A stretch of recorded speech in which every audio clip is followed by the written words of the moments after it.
Buwan at kalahati na kami mga mina nakalipat dito sa bagong bahay namin. And ngayon, I'm getting bored. And alam niyo yan, pag nabuboard tayo, gagawa tayo ng pagkakabisihan. And ngayon, mag-evening walking tayo ngayon mga mi. And ito yung pitchip ko. Yan, mag-shades tayo kasi baka biglang may makakilala sa atin. At ang ating Lululemon bag. Siyempre, bago tayo lumabas, naka-sunscreen tayo ng Hikari. And sino ba naman kasing aalis na makakalimutan? Ang lip tint. So, ang gamit ko guys is itong Sugar Dolls trio set natin. Lagay lang tayo.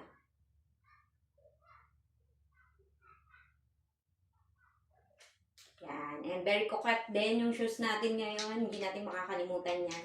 So, yun lang guys. Samahan nyo ko.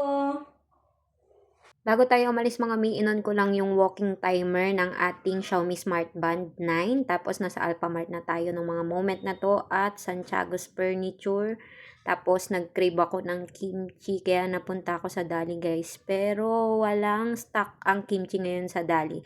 Kaya naman nag-decide ako na maglalakad sa palengke kasi nag-crave tayo ng gulay, itlog, alam nyo yan, at tofu dahil nagkakaldep tayo. In-enjoy ko lang guys, kaya lang dahil umambon, hindi na tayo nakapagtuloy na umuwi mag-walking. Nag-decide ako na sasakay na lang. Kaya lang naabutan ako ng napakahabang pila, blockbuster mga mi, dahil uwian din ng mga bata dito sa amin. Nakikita nyo yan, ang daming tricycle, ang daming naglalakad.